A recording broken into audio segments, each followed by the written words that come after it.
Digo entorno, me refiero al marco social, al marco sociopolítico y económico que un cristiano debe entender para que pueda ejercer piadosamente una vida justa de trabajo.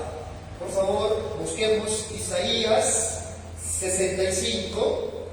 Quiero tomar ahí algunos versículos. Miren, hermano, yo sé que este sermón, después de que acabe, voy a tener que andar con seguridad posiblemente. A algunos amigos que los escuchan no les va a gustar, o capaz también en el nuestro a alguien no le guste, pero hermanos, hay que decir las cosas como son, hay que decir lo que la Escritura muestra, y es mi trabajo como pastor de esta iglesia advertirle acerca de esto. Isaías 65, leamos por ejemplo el versículo 17. Dice: porque he aquí yo crearé nuevos cielos y nueva tierra. Mira que el contexto aquí es la vida futura, ¿sí? Ustedes saben que cielo nuevo, tierra nueva es el momento de su venida y donde se desarrolla este evento escatológico. Porque he aquí yo crearé nuevos cielos y nueva tierra, y de lo primero no habrá memoria. Ahora, mira el versículo 21, cómo define esa vida. Pastor, vamos a trabajar en la vida eterna. Versículo 21. Edificarán casas y morarán en ellas. Plantarán viñas y comerán el fruto de ellas. Ahora, mira el marco social que propone la vida eterna. No edificarán para que otro habite, ni plantarán para que otro coma, porque según los días de los árboles serán los días de mi pueblo, y mis escogidos disfrutarán, ¿qué dice? La obra de sus manos. No trabajarán en vano. Versículo 3.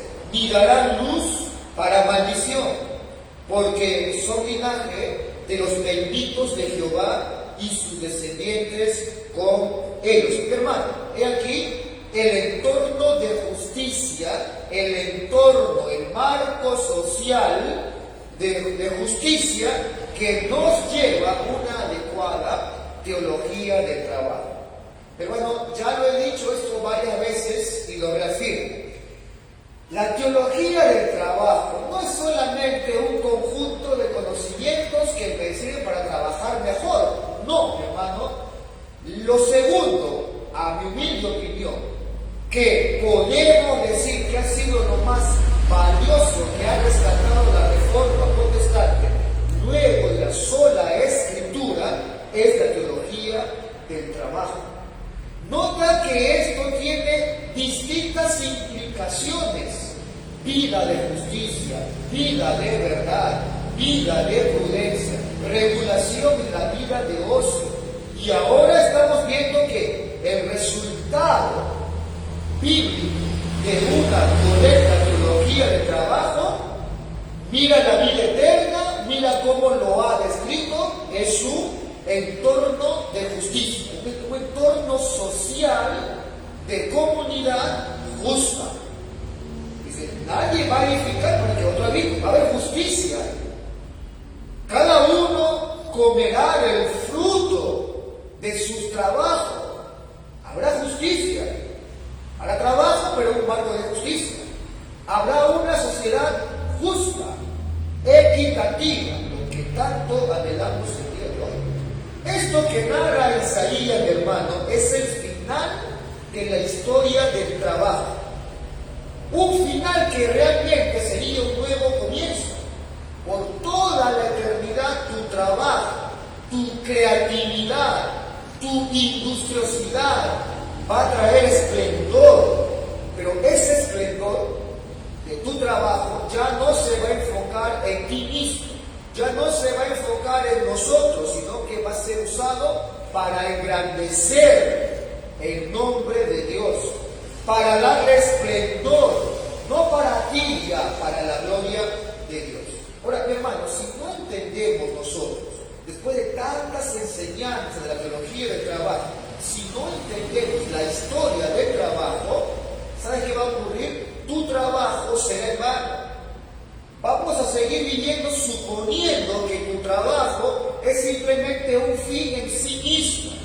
Vamos a suponer que es un mal, como dicen algunos, ¿no?, que debe ser minimizado, o el otro extremo, o vas a verlo como un Dios que debe ser adorado. Pero cuando comprendemos realmente la perspectiva bíblica del trabajo, cuando se comprende la historia del trabajo y a dónde apunta, hermanos, entendemos que finalmente el fin del trabajo es Dios, es para Dios. Cuando uno está persuadido de esto, eso cambia radicalmente la perspectiva que tienes de tu trabajo. Y consecuentemente eso va a energizar el trabajo, no solamente para ahora, para siempre. Ahora, hermano, hemos dicho que el trabajo es para servir al otro, es para que de ello lícitamente obtengamos nuestro sostén. Pero no solamente queda reducido a eso, mi hermano. Una teología de trabajo correcta debe propiciar, como hemos visto en Isaías, un entorno social justo, un cambio en nuestro entorno, una sociedad que se mueva a la rectitud, a la prudencia, a la justicia, a la equidad. Y no dije igualdad por si acaso. La Biblia no habla de igualdad social, por si acaso. Dije equidad, justicia, que se mueve a la verdad. Hasta aquí, amado hermano, hemos hablado de aspectos intrínsecos de la teología del trabajo. Por ejemplo, el por qué trabajamos, el por qué usted trabaja. Hemos hablado, por ejemplo, de la naturaleza del trabajo. ¿De quién inventó el trabajo? Dios. Hemos hablado de principios de justicia en el trabajo, de principios de prudencia en el trabajo. Hemos hablado del aspecto interno del corazón del individuo acerca del trabajo. Pero, hermano, también debemos trazar correctamente el aspecto externo del trabajo. O sea, el marco social en la que desarrollamos nuestra teología del trabajo, es decir, la sociedad en la que vivimos y los paradigmas sociopolíticos y económicos. Ahí en el mundo tú vas a realizar tu teología del trabajo. ¿Qué debe hacer, por ejemplo, un cristiano? ¿Y cómo debería ejercitar su fe o su teología del trabajo en una sociedad, por ejemplo, donde no hay bien privado? En un país, por ejemplo, que ha virado al comunismo, ¿cómo debe ejercer un cristiano en ese contexto su teología del trabajo? ¿Cómo debe trabajar un cristiano en una sociedad materialista? ¿O cómo debe un cristiano trabajar en una sociedad que ha exacerbado, por ejemplo, el capitalismo? ¿Cómo debe desempeñarse? ¿Cómo aplica estos principios? El contorno, el entorno sociopolítico tiene mucho que ver en la teología del trabajo. Hermano, vivimos en un mundo caído, donde los modelos socioeconómicos, sociopolíticos, no se basan en las escrituras, no están basadas en la enseñanza de la escritura. Y el cristiano debe entender cuál es la cosmovisión bíblica de la sociedad, y su filosofía social debe estar alineada a la escritura. Isaías 55, versículo 7, advierte algo y te dice a ti y a mí: deje el impío su camino. Sí, pastor, ya lo hice, ya me he salvado, me he regenerado. Muy bien, pero falta algo más. Y el hombre inicuo sus pensamientos. Pensamiento es filosofías. Deje el impío su camino y el hombre inicuo sus filosofías, sus pensamientos, esa que tú traías antes de conocer al Señor, y vuélvase a Jehová, el cual tendrá de él misericordia, y al Dios nuestro, el cual será amplio en perdonar. Mi hermano, te pregunto, ¿cuál es la filosofía de la vida que tú manejas? ¿Cuáles son los principios sociales que tú manejas? ¿Cuál es el fundamento de todas las cosas que tú crees y que tú practicas en la vida? Porque la Biblia dice que cualquier filosofía de la vida o está centrada en el hombre o está centrada en Cristo, o agrada a Dios o desagrada a Dios. No hay punto medio. O tu filosofía agrada a Dios o desagrada a Dios, o agrada al hombre, está siguiendo a un hombre, o agrada a Dios, está siguiendo a Dios. Romanos 12, versículo 1 al 2, nos da uno de los versículos más importantes para la vida en sociedad.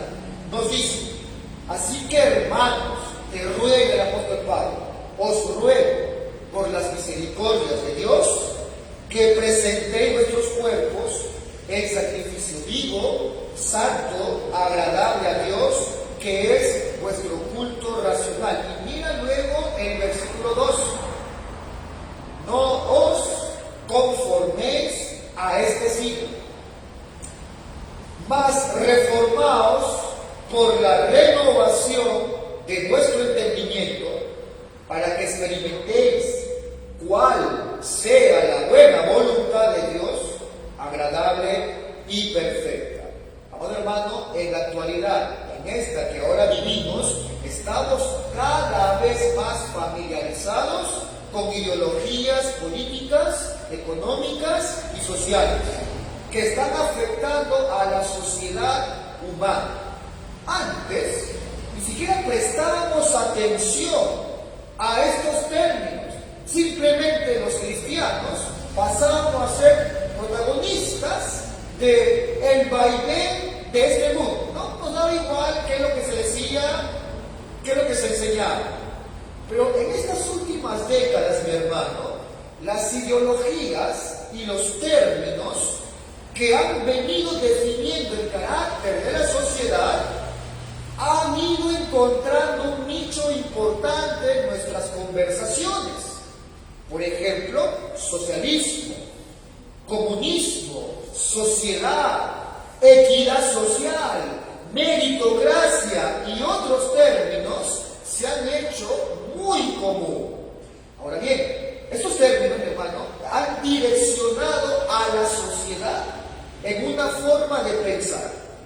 ¿Sabes qué, mi hermano? La iglesia, aún que pertenece a un reino espiritual, en un sentido real, la iglesia es parte de esta sociedad. Ustedes y yo trabajamos en este mundo. Usted y yo tenemos que votar en este mundo. Vivimos en esta sociedad. Sufrimos los efectos de una sociedad cambiante. El problema real, mi hermano, es el siguiente: que aún los cristianos estamos prestando más oídos a los opinólogos que a la escritura. Te pregunto, mi hermano, ¿hay algo que tu fe bíblica, reformada, puede aportar al debate económico y político? Sí, y mucho. La Biblia habla de estos temas, sí, claramente y mucho. Y deberías saber, mi hermano, cómo la escritura lo aborda, para que cuando hables, lo hagas desde una perspectiva bíblica. Es lamentable el día de hoy ver a cristianos que se enfrascan en debates por ideas políticas, ideológicas, acomodándose, sí que se den cuenta, acomodándose muy a menudo al pensamiento social de la época. Pablo no dice acomódense a este siglo. Pablo no dice háganlo. Pablo dice no se conformen, no se amolden, no no se acomode a las filosofías, a las ideologías de este siglo. Porque este siglo, con sus ideologías, no tiene nada que ver con la voluntad revelada de Dios en la Escritura. Los cristianos se están adaptando a las ideologías de este siglo. Incluso, mi hermano, poco a poco han venido cristianizando algunas ideologías.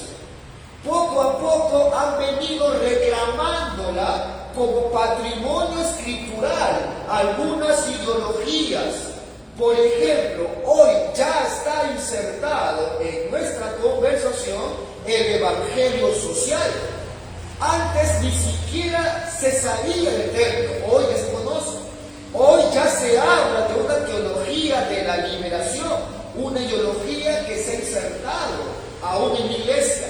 Hoy tenemos partidos que se hacen llamar marxismo cristiano, comunismo cristiano, evangelio de la prosperidad, secularismo cristiano y muchos más.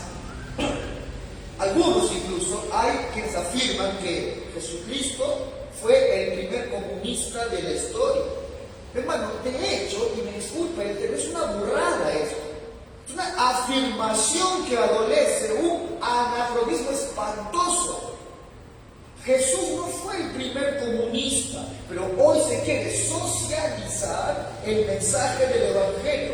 Esto demuestra un profundo desconocimiento de la vida y la obra del Señor Jesucristo. Hermano, quiero que tú te des cuenta de algo. Vivimos en el siglo XXI. ¿Lo sabías, verdad? Vivimos en el siglo XXI.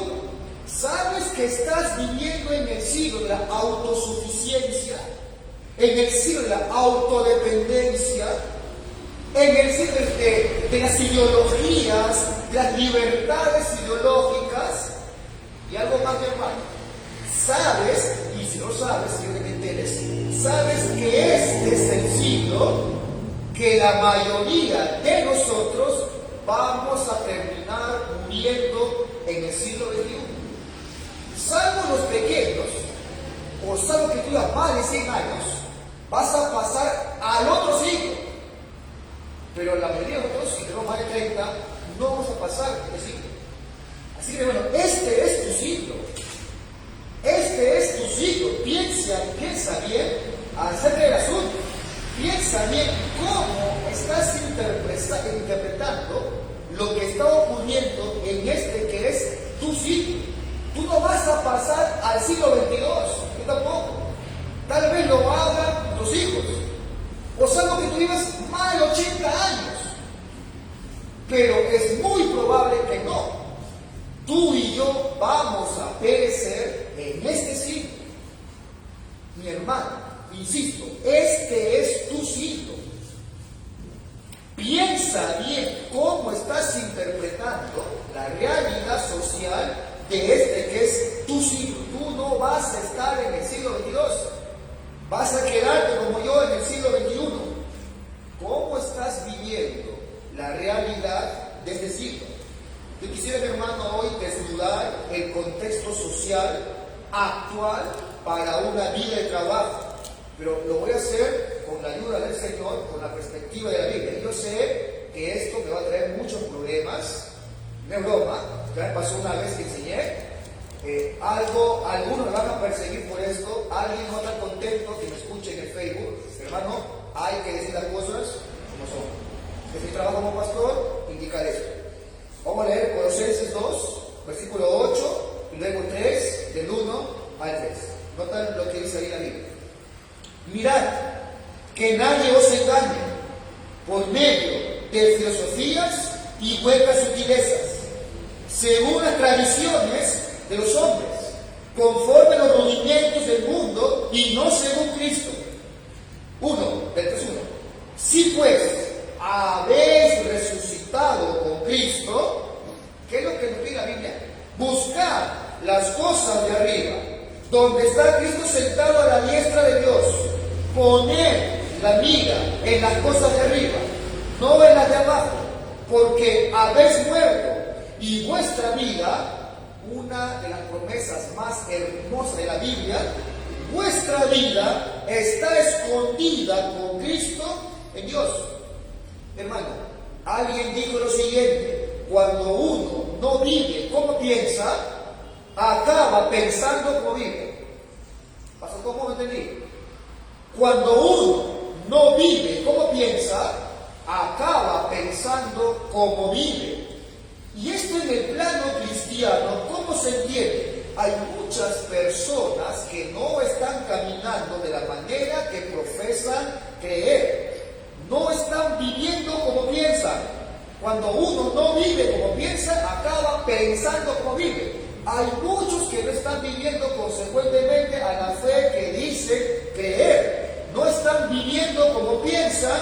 Este tipo de gente termina pensando como vive. O sea, tratando de elaborar una serie de lógicas, de razonamientos que justifiquen su manera de vivir.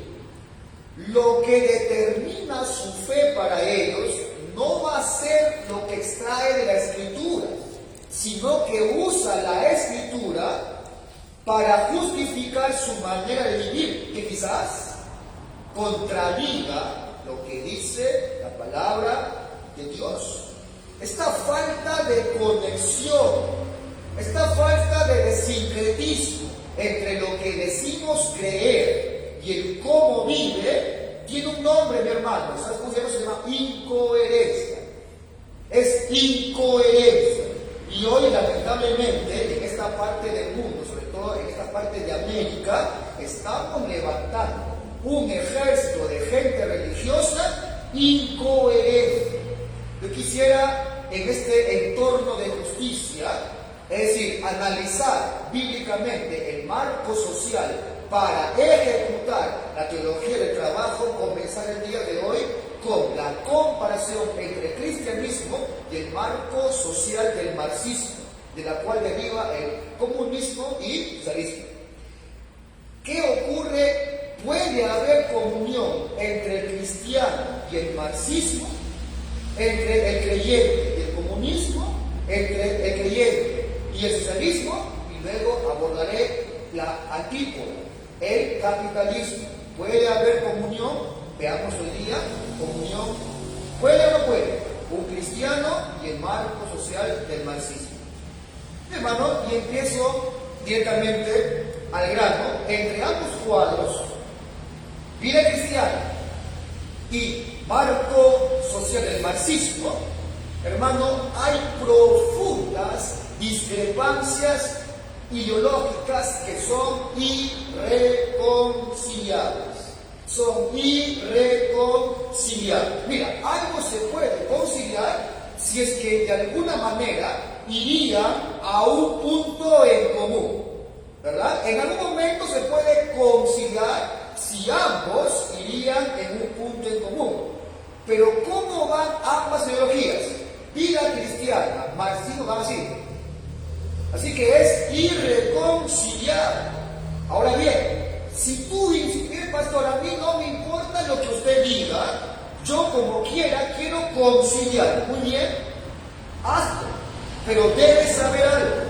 Cuando alguien intenta conciliar estas ideologías, termina comprometiendo seria y peligrosamente la una o la otra o ambas. Pero no puedes tener las dos al mismo tiempo. Es un intento infructuoso. Hermano, no vas a encontrar a un marxista genuino, de verdad, y a la vez que sea cristiano. No hay un marxista genuino que sabe lo que es el marxismo y que sea cristiano. Y si encuentras y alguien dice, sí, pastor, yo soy marxista y también cristiano, o dos cosas: o él no sabe qué es el marxismo, o no es un cristiano. Pero las dos cosas no pueden estar juntos. Eso es incoherencia. Un marxista no va a aceptar los fundamentos de la vida cristiana, porque un marxista en esencia no cree en la existencia de Dios. Yo sé que me voy a topar con mucha gente, después de explicar esto, que va a decir, estás equivocado tú. Pastor, usted está equivocado. Yo soy marxista y soy también, va a decir, cristiano. Hermano, es imposible, ideológicamente hablando, que alguien se pueda identificar con...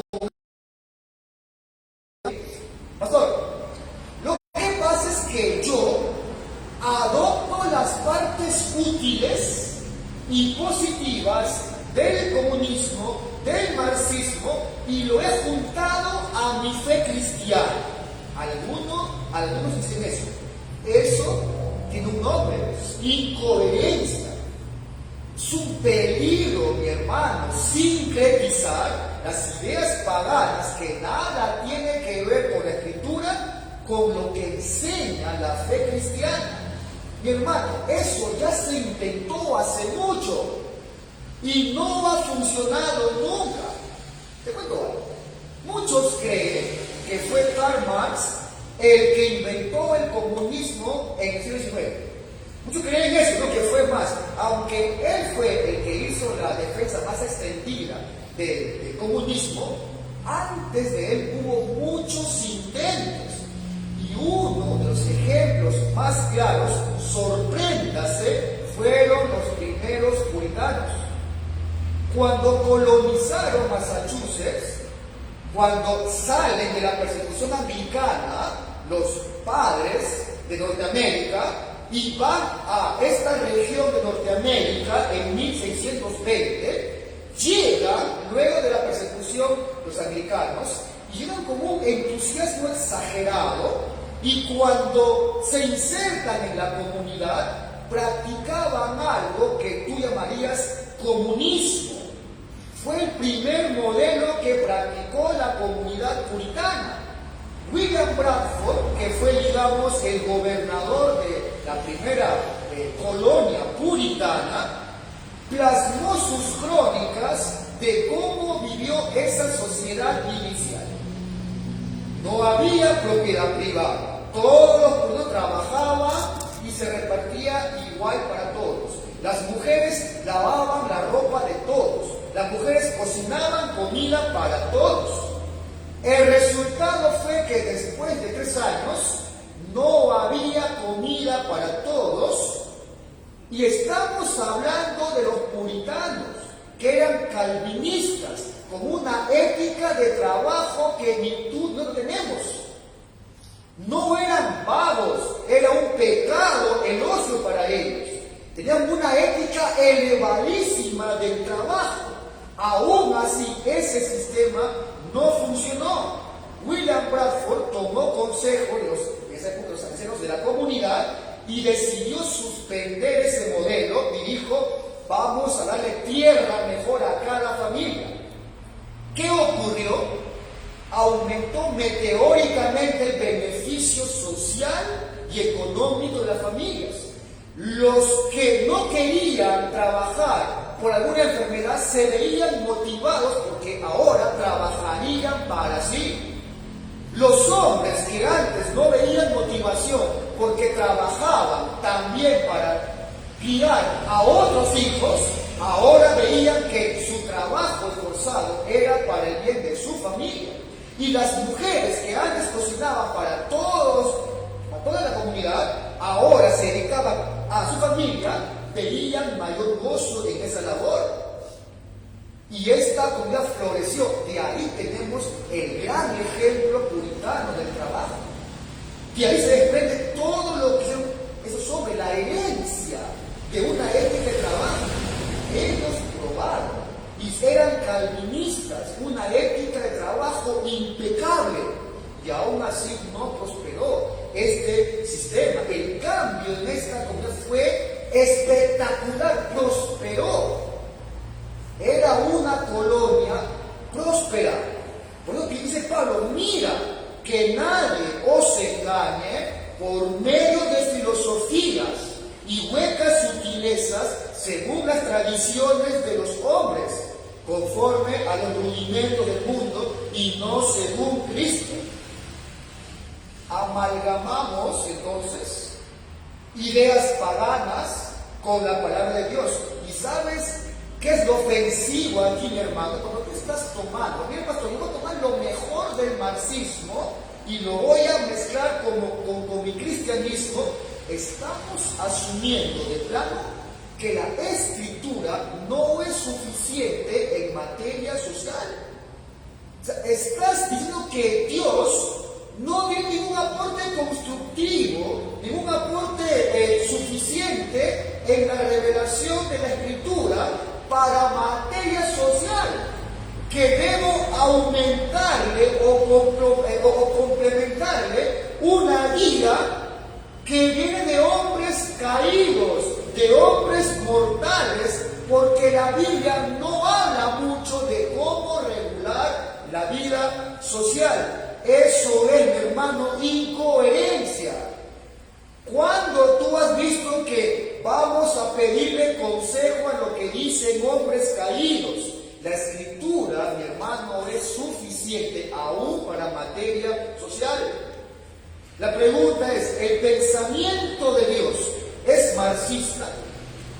¿Es comunista? ¿Es Dios marxista o Dios piensa como un marxista? Si la respuesta es sí, hermano, libremente usted debe pensar como Dios. Si la respuesta es no, hermano, hay que someternos a lo que dice la Biblia. Sea hombre mentiroso y Dios veraz. Quiero ver rápidamente qué es el marxismo, qué es lo que piensa el marxismo y qué es lo que busca. No con el ánimo de dar una clase de sociedad, no importa. Lo hago con el ánimo de comparar lo que dice la escritura. Usted puede leer su casa, todo lo que quiera, abordar. No es mi trabajo hablar de historia, pero debo citar para hacer una comparación con la escritura. ¿Qué es el marxismo? Es un sistema filosófico, un sistema político, económico y social que parte de las ideas de Karl Marx y su amigo Friedrich Engels en el siglo XIX. Usted sabe, y si no, lee un poquito, en el siglo XIX sucedía algo muy oscuro en Europa. Se había producido una revolución industrial. Había mucha injusticia, claro que sí, había mucha injusticia. La gente había abandonado los campos, se venía a la ciudad, se hacinaba en la ciudad, vivían en una miseria para encontrar trabajo y a ver si salían de la pobreza.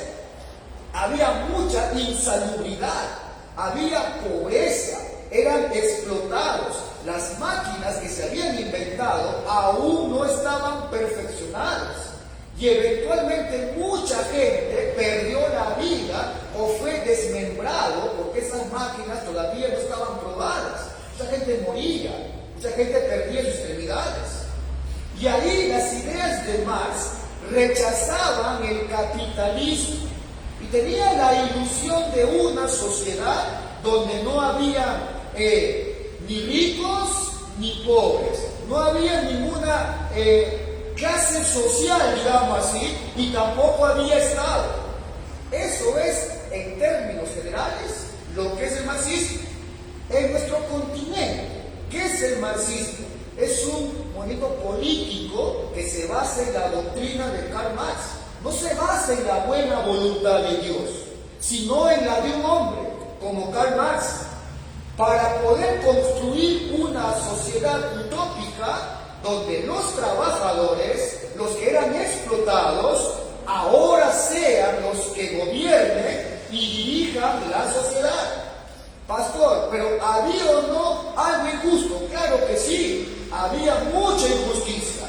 Pastor, así que la solución que propone un hombre caído era correcta, no me manda. ¿Qué es lo que piensa el marxismo? El marxismo propone un modelo teórico de Marx contemplaba la realidad de la historia humana en términos de pugnas de clases. Marx empezó a ver de una forma que nadie lo había visto. Él comprendía la historia en términos de una pugna de clases. Marx interpretó que la humanidad era una lucha constante entre el proletariado, los pobres, los explotados, contra los burgueses. Ahí estaban los ricos, los terratenientes, los grandes industriales, la casta religiosa, la casta política, los monarcas, la oligarquía, burguesía y los pobres. Él veía como una lucha continua entre los explotados, el proletariado y la burguesía. Los burgueses explotaban al trabajador. El burgués disfrutaba del capital que sudaba en gran trabajo y en trabajo explotado el trabajador. Se hacían cada vez más millonarios los burgueses y cada vez más pobres los trabajadores. Y Karl Marx lo que sugiere es levantar una revolución del trabajador contra esa burguesía. O sea, el trabajador contra el burgués. Algo más normal. Usted puede leer luego abundar esto. La teoría económica de Marx está basada en lo que él llamó la teoría del valor del trabajo. Bueno, que si tú lo ves, es una barbaridad eso, que luego fue desacreditada por la escuela austriaca. Para que tú me entiendas, más lo que decía es el valor de un producto, el valor de este producto no lo da el mercado, sino que lo da las horas de trabajo que le tomó a alguien hacerlo. O sea, mientras más se demoró un trabajador en hacer esto, cuesta más. Bueno, eso es una locura. Hoy en día, por ejemplo, un auto se puede fabricar en 20 horas. Y yo de forma manual me puedo demorar en armar un auto de madera 2-3 días. ¿Vale más el auto de madera que un auto fabricado? Claro que no, es una locura eso. Pero Karl Marx decía, las cosas adquieren su valor no del mercado, sino del tiempo que le tomó al trabajador fabricar eso. La pregunta es, ¿y qué dice la Biblia, mi hermano, al respecto? Karl Marx interpreta la historia de la humanidad como una pugna de clases, una lucha entre proletariado y burguesía. ¿Qué es lo que dice la Biblia? ¿Cómo la Biblia interpreta la historia de la humanidad? La Biblia nos dice que la historia de la humanidad es un plan redentor, es un plan redentivo, no una lucha de clases, es un plan redentor de Dios para salvar lo que se había perdido por causa del pecado en la caída. La Biblia no describe como lucha de clases, sino como una lucha de voluntades. Voluntad de la criatura contra la voluntad de su creador. Vemos en la Biblia la historia de un hombre que se rebela contra Dios. Y los resultados de esa rebeldía es, entre otras cosas, falta de equidad social, explotación del hombre contra el hombre sometiendo al hombre, injusticia social, son productos de la naturaleza pecaminosa del hombre. Estamos buscando la causa equivocada. La Biblia te lleva a la raíz del problema, a la médula del problema. ¿Y cuál es el problema? No es la sociedad, es el individuo que ha quedado depravado en todas sus facultades. El hombre ahora compite con Dios y compite con su prójimo. Somete a su prójimo, lo explota, se aprovecha de él. Pero el hombre sigue pensando que puede construir una sociedad ideal, pero sin Dios. Eso fue lo que intentó el marxismo. Construir algo utópico, ideal, pero sin Dios. Y es increíble, ¿no?, cómo eso se ha metido en la iglesia. Es increíble cómo eso se ha metido en la iglesia. ¿Y dónde termina esta forma de pensar? El hombre que esperaba ese sueño dorado ve que es imposible debido a su vida pecaminosa. Amado hermano, el problema no está en la entidad X en la entidad del gobierno X, está en la naturaleza del hombre a causa del pecado. Si queremos arreglar la estructura social, empecemos con el individuo. Presenten el Evangelio para que Dios en su buena voluntad levante ese muerto espiritual, transforme esa vida, que sea regenerado, y entonces un individuo regenerado trae una sociedad justa, recta, de equidad. Pero hoy será al revés. Quieren partir de la sociedad para cambiar al individuo. Toda ideología tiene este problema, mi hermano, que no apunta al problema radical, que es que el hombre está arruinado, el hombre está pervertido. Hermanos, hemos dejado la Biblia, hemos dejado que nuestra teología de la sociedad, que nuestra comprensión del entorno de justicia, lo dicte un hombre caído, no la Biblia. ¿Qué pensaba Marx de la religión? ¿Qué pensaba Marx de los cristianos? Algunas cosas que él decía. Él decía que la religión es una experiencia de algo irreal, o sea, de algo que no existe. Bueno, él no creía que existía un Dios, él odiaba a Dios. Él decía que Dios no creó al hombre, el hombre creó a Dios. El hombre con su misticismo, decía él, creó a Dios. Y su sistema político está basado en esta filosofía. ¿Y qué le respondería la Biblia a este hombre? Salmo 14, 1, 2 dice: el necio en su corazón no hay Dios. Se han corrompido, hacen obras abominables, no hay quien haga el bien. Karl Marx decía lo siguiente: la religión es la pérdida de la identidad.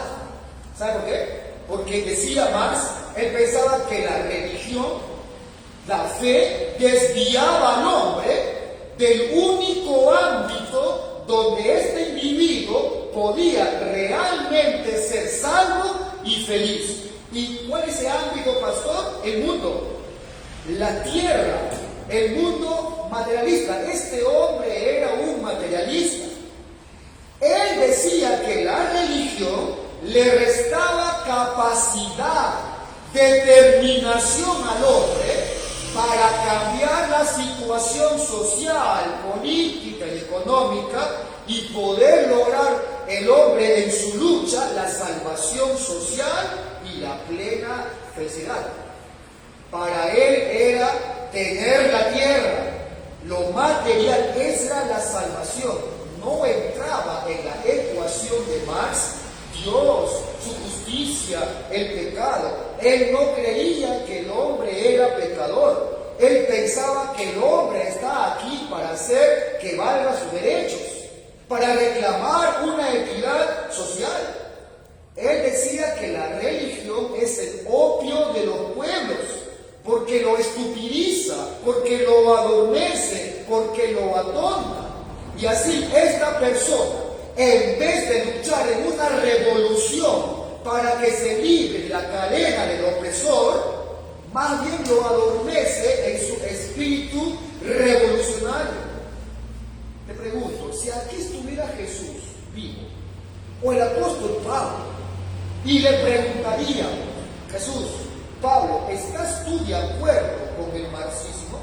¿Qué crees tú que hubiera dicho Jesucristo, el apóstol Pablo, por todos los mártires que murieron pobres, perseguidos, aplastados por un imperio injusto? Dirían no, no es posible que ellos favorezcan una ideología que nace de una perspectiva abiertamente opuesta a la fe cristiana. Explícame, ¿cómo podemos conciliar el día de hoy que haya cristianos que favorecen el comunismo o el marxismo? Eso es incoherencia, es incoherente. ¿Qué es lo que busca busca el marxismo. Te lo dije, busca la libertad de una sociedad que está oprimida por una cadena opresora de la burguesía, que hay un demonio llamado capitalismo, para poder formar una sociedad ideal donde impera la justicia, la equidad, y acaba con la servidumbre, y nadie va a ser explotado jamás. Un lema es: el pobre lo que debe hacer es conquistar el poder político mediante la revolución violenta, para dar lugar así a una revolución, a un control de la sociedad. De esa forma construir una sociedad justa. Hay un lema que dice de ellos: no hay paz si no se pasa por la violencia. Hoy se escucha esto, no así, camuflado. No hay paz, dicen ellos, si no se pasa por la violencia. Amado hermano, y la historia nos ha mostrado claramente que este ha sido el legado de este pensamiento: agarrar las armas, luchar con violencia, una revolución social violenta. Librémonos del sistema. ¿Y qué pasa con esa violencia? Aparte de que trae daños sociales, produce absolutismo luego en el que consigue la victoria. Los pobres luchando por librarse de esas cadenas, pero ¿quién llega al poder? ¿El pueblo? No. Cambiamos de una burguesía económica a una burguesía política. Y luego descubren que hace falta un Estado fuerte, un Estado violento, así que equipan una maquinaria estatal que tiene que dominar todos los asuntos económicos, sociales y políticos. Cuando el apóstol Pedro, ustedes saben que cuando Jesús oraba en Getsemaní, vino una turba, dice, con palos. ¿Era algo injusto? Sí, ¿verdad? Y Pedro, ¿qué es lo que hizo? Con sinceridad, me imagino, con un espíritu sincero, saca la espada y ¿qué es lo que hace? Y le corta la oreja a Malco, a un hombre. O sea, Pedro quería iniciar la revolución. ¿Qué es lo que hace Jesucristo? Lo aplaude. Dice: ok, Pedro, muy bien, ese es el ánimo de un creyente. No, Señor. Le dice algo, dice: guarda la espada a su sitio, porque todos los que tomen la espada, a espada morirán. Guarda tu espada, Pedro, porque todos los que tomen la espada, a espada perecerán. Mateo 16:52. Hermano, el cristianismo no avala la revolución violenta. Ahora, ellos van a decir: nosotros anhelamos un pueblo en democracia.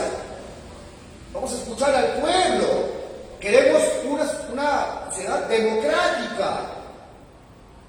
A ver, diles que tú no comulgas con esa ideología, a ver qué te pasa. Diles: a ver, yo no creo en eso, a ver qué ocurre. Bueno, los cristianos no podemos poner nuestras convicciones en dos direcciones. No es imposible. No puedes estar en dos convicciones. O pones tu dirección en la Escritura, que nos muestra que el marco de justicia es en la vida eterna, hemos leído al principio, que es allá donde acaba la teología del trabajo, edificarán casas. Nadie vivirá en lo que tú construyes. Lo que tú haces para ti, dice la Biblia. Allí apunta la vida social justa. Es cierto que podemos coincidir en algunos temas, podemos sentarnos y conversar y podemos coincidir que la pobreza es un gran problema, claro que sí. Podemos sentarnos a hablar con un comunista de que algo hay que hacer con la pobreza, pero la forma como encaramos el tema es completamente distinto. El pensamiento de Dios no es un pensamiento comunista. Dios no consulta con Karl Marx para ver cómo hace con el tema social. Dios no consulta con Engel para ver si hace. A más ni le importaba la opinión de Dios. Dios no es comunista, tampoco es capitalista. Dios tiene una perspectiva clara, una perspectiva que está plasmada en su palabra. El pensamiento de Dios no es un pensamiento ni socialista ni capitalista.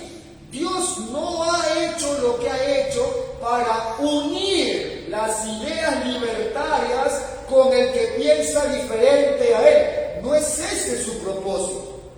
Dios no ha hecho lo que ha hecho para unir la ideología de quién con la de aquel.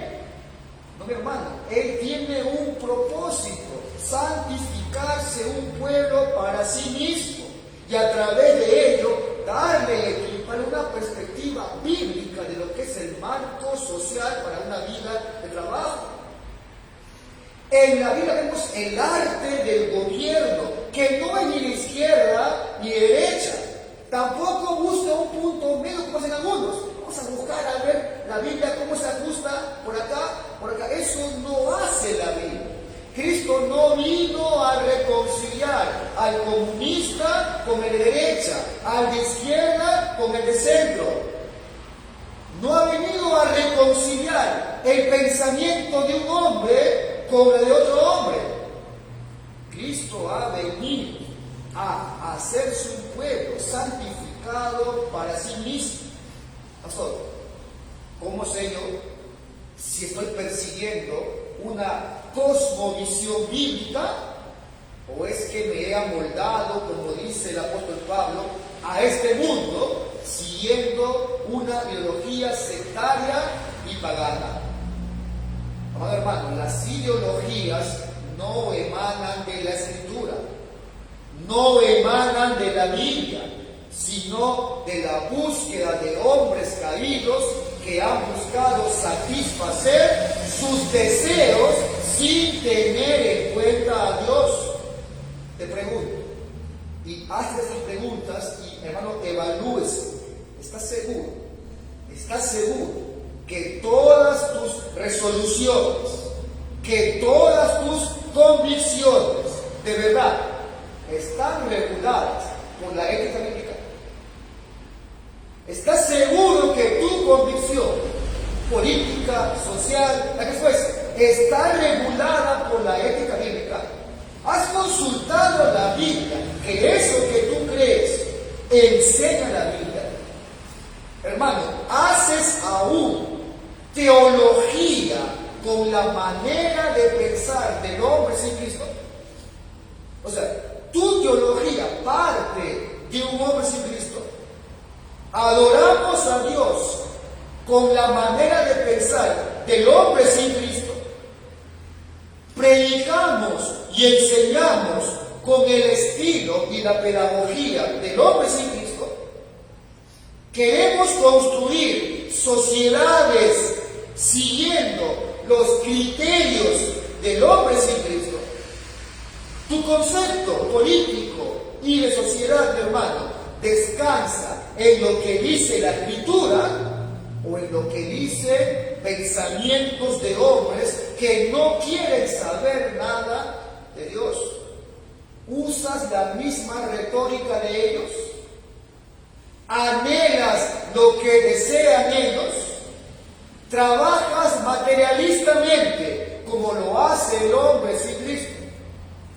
¿Te queda la misma visión del domingo, día del Señor, como lo ve un hombre sin Cristo?